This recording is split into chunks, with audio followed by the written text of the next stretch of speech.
Hello, and welcome to the Finding the Unicorn in You podcast. What a beautiful day to inspire lives. My name is Jaime G, Raygoza, your host, and I am so excited to have you here. Let's get ready to meet some fantastic unicorns and learn how to unleash the inner unicorn in you. Let's get started. Hello, everyone. Welcome to another episode of Finding the Unicorn in You. Today, I have an individual who moved to Costa Rica and began collecting pinball machines. He is the CEO of Costa Rica's call center. And without further ado, I'll let him introduce himself. I have Richard Blake. I'm so happy to be here with you and your audience this evening. Got a lot of great things to share with you. I'm really excited. So let's start off with the thing that kind of stands out to me. So pinball machines. So what's the story behind that? I'm a Generation X. I grew up in the 70s and 80s. $5 had to last you a whole weekend, and pinball machines were the most expensive. And so I don't know, one man's trash is another man's treasure. And when you have disposable income, you can choose whatever you want to spend it on. And to me, I love restoring classic pinball machines, retro arcade machines, and especially jukeboxes. And so I have the space. I got a very nice collection. And really, it just brings me so much joy. Most of these machines are older than the agents. It gives them a chance to try it out, let off steam, recharge batteries, and do something a little bit different from that Xbox and PlayStation. Definitely. Nothing really beats the mechanics and even like the machinery that it was back in the day. It's a lot of skill and you see it right in front of you and it's not behind a screen. So that's amazing. And you can feel the machine as well. In fact, the oldest machine I have is a 1976 Bally's Freedom. And these machines withstand the test of time, besides the craftsmanship, but some of these electronics from the 70s and 80s, they can really hold up. You just got to replace maybe a fuse and a cable every now and again, and the bumpers get worn down, and same with the flippers. But these professional electricians, they really know how to go through these machines, and they take their time. And as I say, you can learn as you play, and you are 1,000% correct when you can trap the ball and you aim for certain targets. And to me, Jaime, the older machines had a much more open play field than the machines today. Machines today are beautiful, and I consider them stacking stuff where it's about halfway through the play field and they just put on ramps or tunnels or just other sort of electronic things to move and to become animated. And that's fine. But the old machines with less targets, but more specific shots, you really get to see more of the artwork. It's more of a beginner's machine or advanced as well. But I'll tell you, when you look at the play field and you see those old marquees, and especially the older machines when they painted on the wood before putting the special laminate down and these high-end stickers, it's almost like the old furniture, the old wood furniture when it cracks a little bit. It has its own specific way, its own way about it, where the ball rolls its own way. And when I get a chance to see that, I really get to explore and look at the games, and I know the value of them now. And it's just a wonderful hobby, and you can find some machines that are very cost effective. And if you put that in your living room, I guarantee you'd be the most popular person in the neighborhood. Everyone's going to want to do it. Yeah, it's very unique. It's not something that you hear people collect all the time.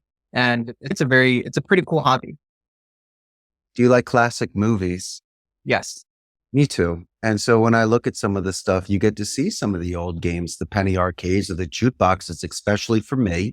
Then again, when you're looking at the stuff from the 60s, 70s, and 80s, they're in a restaurant or a train station or just around the way, you're going to see a classic machine, and you start learning the topics, so you can start pointing them out. But no, I hear you, my friend. They're very rare to find these days. And if you can, grab one. And I tell you, really bring a lot of joy. I love that. So transitioning a little bit into business. So did you open up your business after you moved to Costa Rica, or did Costa Rica kind of light the fire to open up your business? That's a fantastic question. How about let's go back a little bit further. Okay. When I grew up in Northeast Philadelphia at the proud Abington High School, and I graduated in 91, I decided to double down on languages. I didn't follow in my family's footsteps by going Ivy League. My grandpa went to Harvard Law. My pops went to Columbia Business. My brother went to Washington and Lee University. I wasn't mature enough, nor had the grades. So my school believed in me, and they knew that I loved languages. So they wrote me some college recommendations letters and helped me get into Arizona. And so from there, I was able to intern with Telemundo, postgrad work with Corona Beer. And at 27 years old, I had a 1 in a million opportunity to move to Costa Rica and work at my friend's call center. It was only supposed to be for 2 months. You've been to Costa Rica. You know how beautiful it is here. It's Pura Vida. I Oh, yeah. fell in love with it. And I learned the business, Jaime, from the inside out, not at sea level. And a call center environment, especially with bilingual agents, it's a great synergy. It's intensive concentration. There's stimulation there. Mhm. And I believe I learned a secret about business. It doesn't matter what vertical you're in. When I Mhm. was sitting with the people, you got to hear the gripes, the good and the bad, and the happy and the sad. And it was really their dignity and extending any sort of empathy towards them. So it's Mhm. not an easy job, not for the faint of heart. There is burnout and people can get pissed off.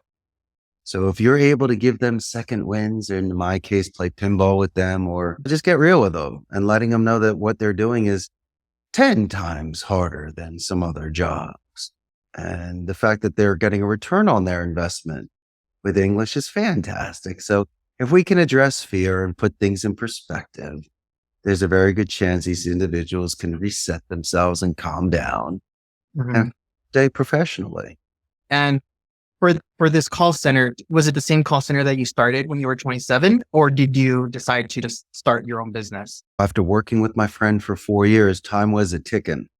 And I was 31 years old when I decided to leave his company. And working out of my home, I assisted my brother, who was a broker in Arizona. And I had a couple guys working out of my house, making some appointment settings for him. But then when the market crashed, I didn't know what to do. But I did have this. I had maturity, impulse control, and some capital and enough money to live a couple of years. So I put a website out there. And October 4th of 2007 and February 6th of 2008, my friend, I closed one deal for one seat. But I tell you, it was the greatest thing ever because you created something from nothing. And Mhm. from there, I built on that momentum. And check this out. This is the growth after 15 years of being in my own company. I was renting space. I was doing individual stations at a blended center. So I could pay the overhead, the taxes, the salaries, and make a margin. It was top dollar, it was a la carte, but I was able to scale accordingly and not overextend myself. So after a couple of years, I had even more capital. So I rented space and bought used furniture and used computers. I'm not buying used underwear, but I'm buying things that add value and I can get them for pennies on a dollar when there are rotations of call centers. And after 6 years of paying that rent and almost busting out of this location, I decided to build a center. And so we've been here for 4 years. It can house 300 agents. But Jaime, right before COVID, I was looking for additional space. Post COVID, I don't need additional space. Most agents want to work hybrid. Some people come on site for internet redundancy, backup electricity, and immediate IT support. Mhm. But it's changed. And individuals have leverage if they're very good and competent on the phone with no shenanigans. Then by all means, they can choose whatever call center they want to work with. And I needed to make some adjustments, my man. The days of walking the rows in the packed pinball game room and things like that's of the past. Mhm. And so it's really taking everything from a painting and now making a print.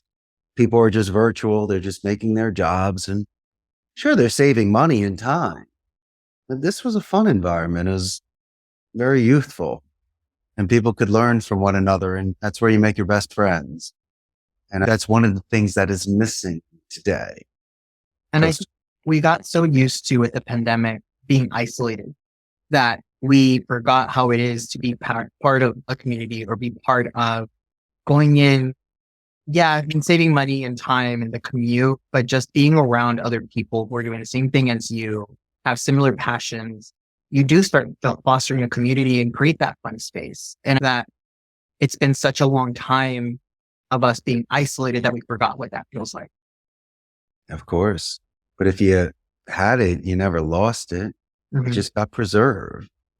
And maybe we could readjust that mass into other areas. For an example, when we get on these Zoom calls, it's wonderful to see what's behind people. Your audience can see this gorgeous 1961 Ricola Regis in my private candy stash, but that's not the point. You can sometimes see people's orals that they would not disclose earlier. And That's a way to anchor and to bond that you would have never had before. And then again, how about this? Absence makes the heart grow fonder. I don't expect the people to be in love with me or think about me every day. But I do know this. When they get to see your face after a period of time, you can see it glowing and they smile more. And when you get that sincere, it's really good to see you, Jaime. It's been a while. It's coming from the heart. And so you can make up for that sort of distancing as well by bonding in other areas and maybe just making those additional efforts, just really paying attention to the people that work with you and your friends and family and remembering those details and dates. So when you do remind them that you were thinking about them during those special moments, separate yourself from the others that really do not show that sort of interest. That is very true. And it's a different adaptation that we have to get ourselves into because, like you said, it's a new world and we need to start working with people and adapting to it. If not, we may not be able to compete with others who do decide to adapt. Yeah, but I'm old school. Jaime, if we go out to eat, the last thing I'm going to do is look at my phone. I'm gonna have a normal conversation with you. We're gonna share stories. We're gonna connect that way. And so I can combine the old world and the new world. Because if I drop my phone in water or the Wi-Fi goes out, there's no electricity. Can you do song and dance? Can you tell us? Are you fun? And so I want to make sure that I don't need to rely on technology nor depend on it. I still want to make sure that I have my core values and structure where I can still properly represent myself and think critically without having that phone or that computer right at your hand. Yeah, you have to be able to still function without it. A lot of individuals I've heard, especially like the younger generations, they've had it all their life, so they don't know what it is to be with or without the phone. But that kind of goes into the next transition with my question, difficulties. So what would you say in your unicorn journey that you've gone through so far was one of the obstacles or difficult transitions that you had to go through to get where you are today? Family guilt. When you're growing up, you're provided opinions and there might be some career expectations of you. And so you have to decide to either live somebody's life or to live your own life. So not saying I was completely selfish. I was on a vision quest. I had momentum. Jaime, you're bilingual. You know about positive reinforcement. I was doing more dedicated practice than I was studying. And you put 5 hours in school and a little bit of homework, you'll pass. But if you go to movies, if you read books, if you have intercambios and you spend an afternoon speaking Spanish and you live it, it's almost like someone that hits the gym, plays the violin or campaigned. I was a linguist. And I always found that it opened doors. Learning the subjunctive tense in certain vocabularies and how to conjugate certain verbs really showed dedication and structure because the people that I meet that are bilingual, that bears the mark of high education. Even if they have an accent, it's like a beauty mark.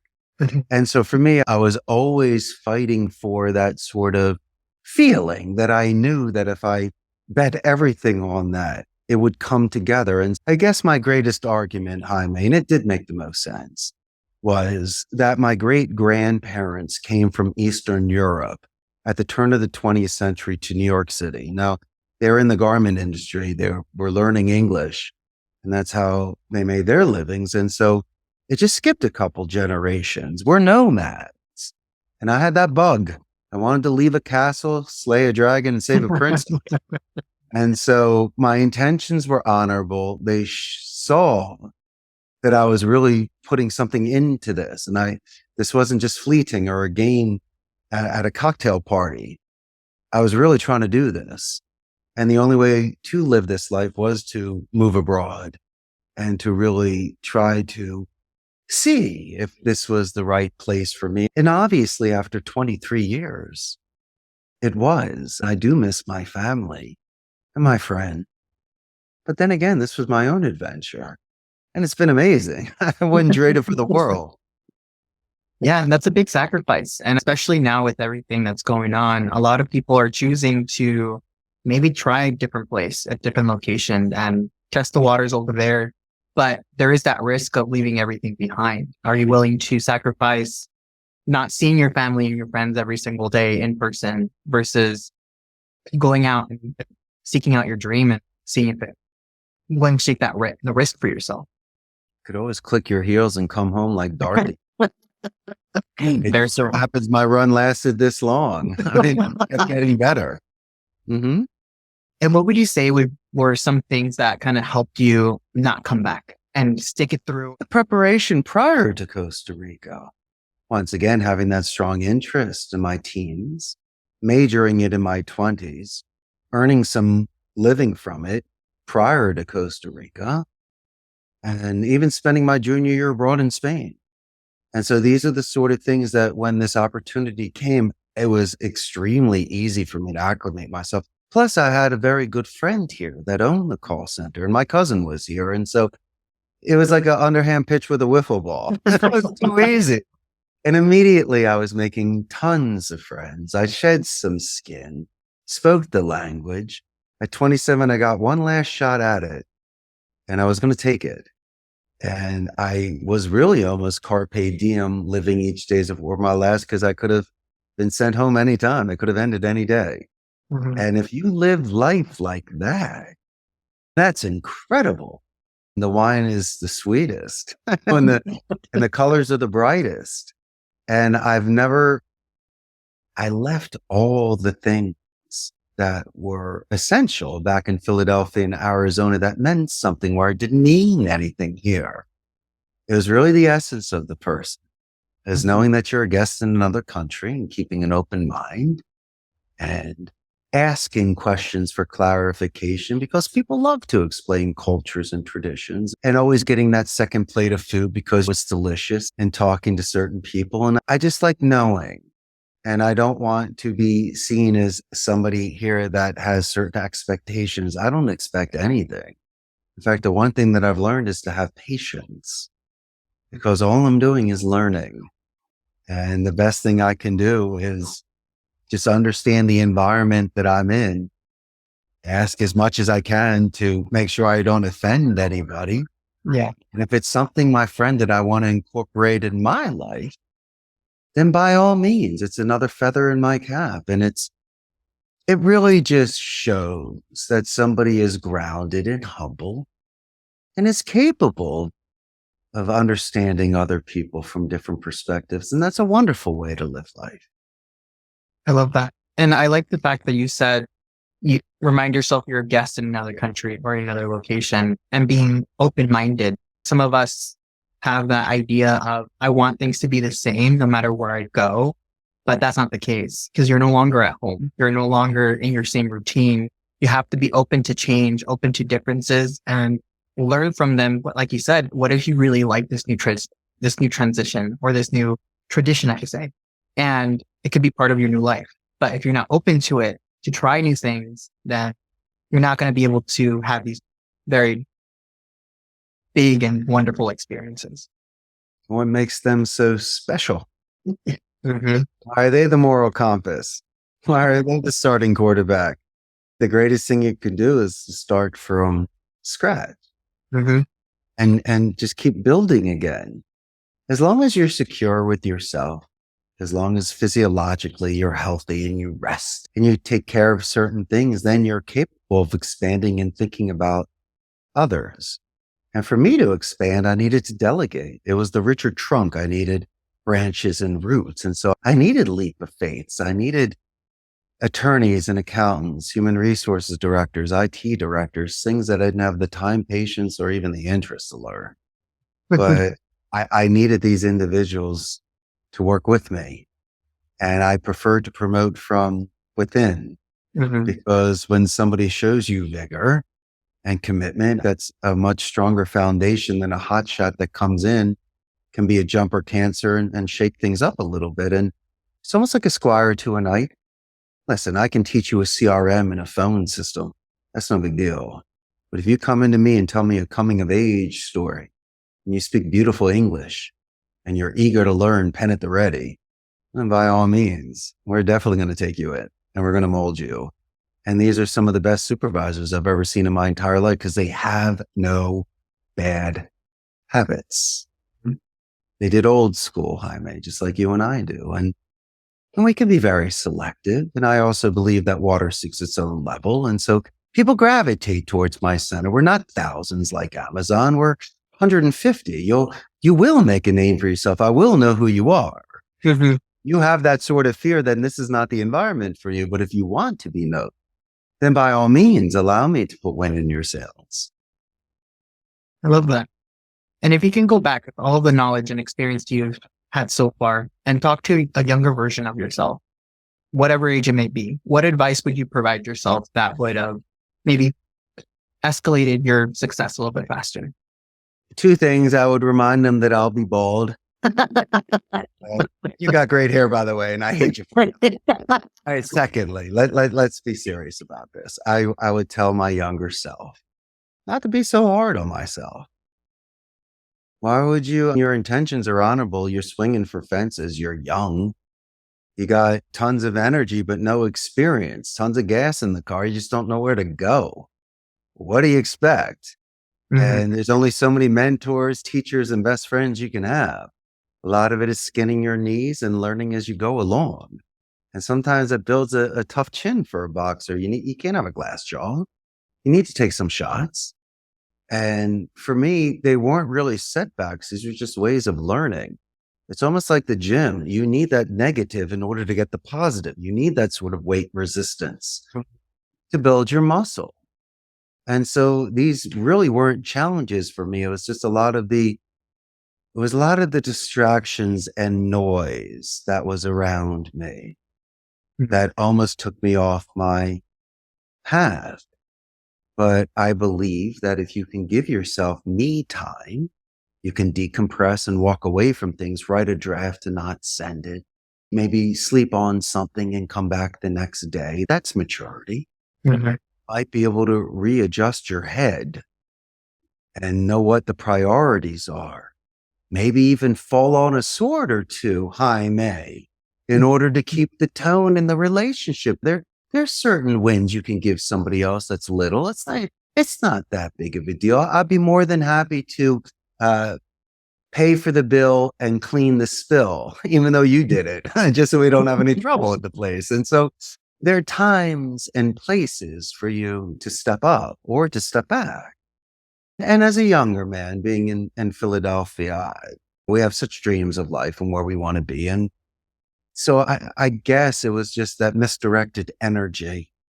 And I wish I could have used that differently. And even some of the best times, my friend, is when you apologize to somebody. You don't beg for forgiveness and you're not defacing yourself in public. But let's just say, Jaime, for an example, I raised my voice with you, or I was in a bad mood, or I just was being very rude when you really didn't deserve it because you are my main man.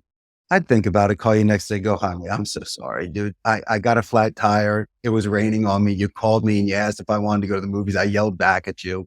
He goes, come on, Richie, I know. We're buddies. I'm going to judge you on the 99 times we were high-fiving and having the best day, not that one time when you were out of character. Mhm. I need to give you the benefit of the doubt.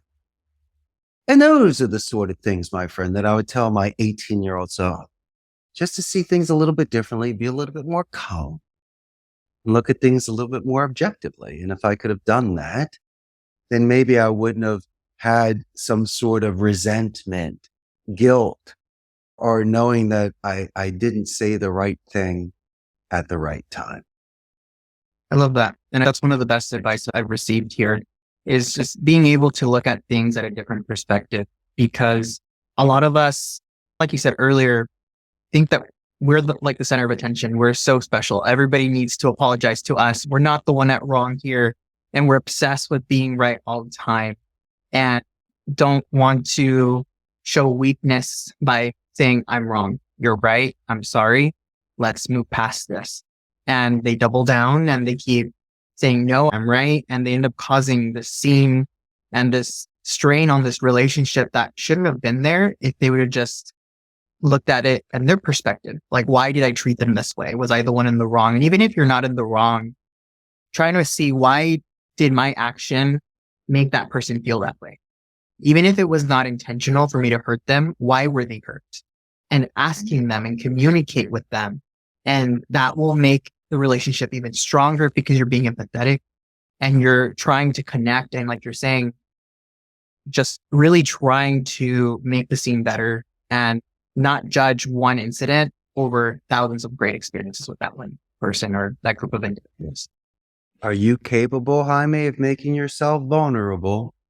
You Yeah. have your best friends before you've told your darkest secrets and they still love you. Mm-hmm. I believe that with friendships, you can be vulnerable. If you have food on your face, your tie is not straight. And even in business, we have natural attrition here. People will leave me because of a scheduling conflict for the university. Mm-hmm. Maybe their boyfriend or girlfriend works at Amazon. It could be closer to their home and maybe other lucrative opportunities, but they never get the walk of shame or I yell at them. And when it comes to these sort of situations that you're talking about, I'll call my clients immediately and I'll let them know what's happening. Listen, Billy just quit and I have the solution for you. Not saying I look forward to those sort of moments, but I get more respect from my clients because you judge someone's character during chaos. And that's not the worst thing in the world that Billy just left. I have solutions for that. That's part of the game. That's the price you pay. Mm-hmm. But the fact that I am on it immediately and I have these solutions and I am forthright and there are no surprises. And trust me, prior to even contracts, we have preventative measures and we've discussed this before even working together. So once again, no surprises. I'm willing to do this. This is the captain of the ship. If you're willing to, and you're not going to ruin your reputation. In fact, people will respect you more. You're the straight shooter, black and white, balls and strikes. That's who I am. I don't want to spin it because if I do and I get caught, you're not going to trust me anymore. So make your choice.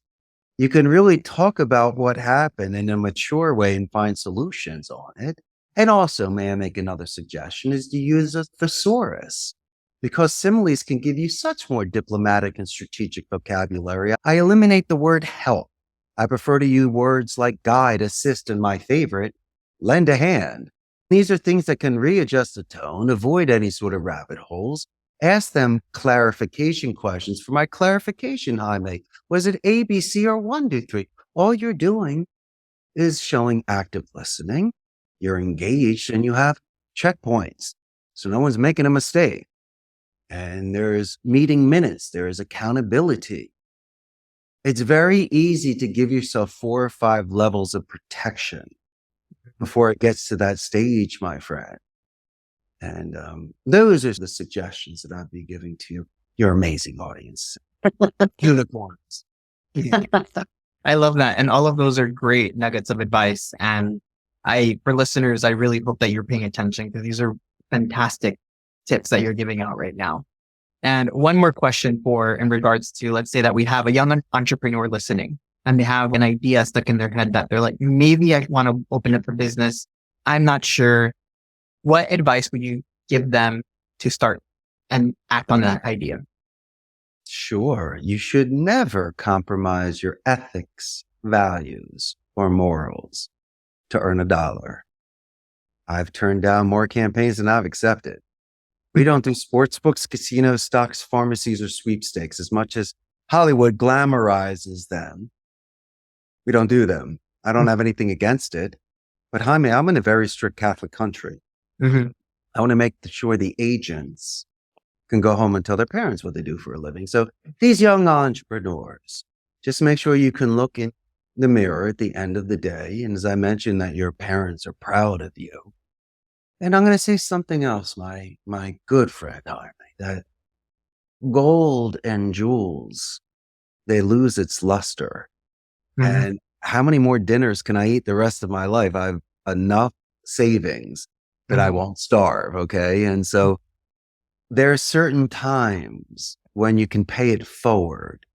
And so don't ask me how much money I make. Ask me how many families I'm feeding on a monthly basis and how many jobs am I giving that are stable? How many people have I promoted? Second, third chances because people were having funky days. I don't know. but it's a lot larger than just looking at a bank account.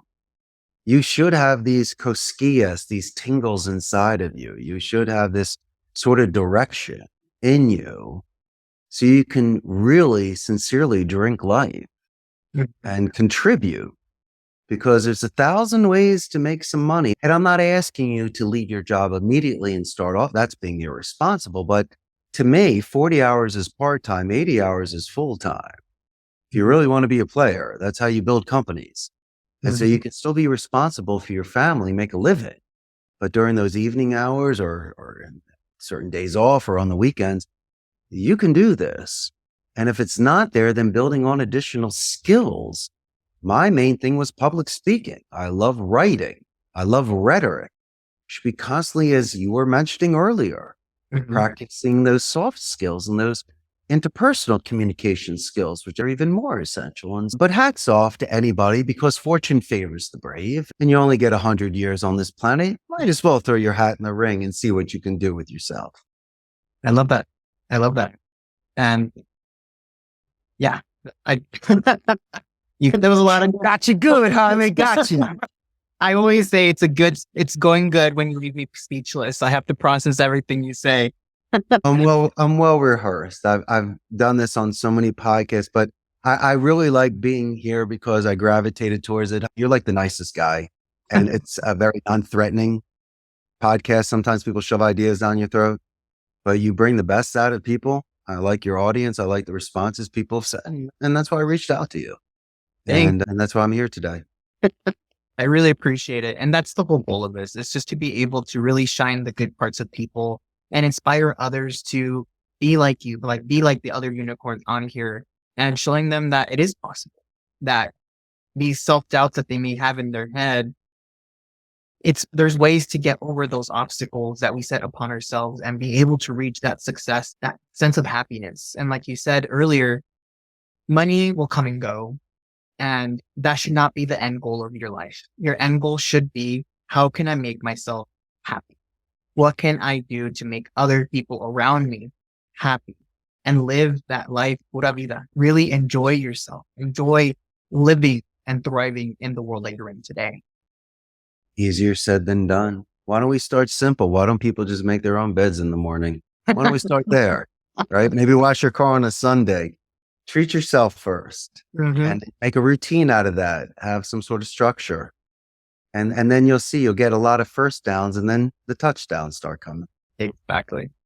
And for my last question for you, and it goes really well with what we're saying right now, for a person in your eyes, what things would they have to work on in order to get them from being where they are now to reach that unicorn transformation and reach that happiness that they want to get?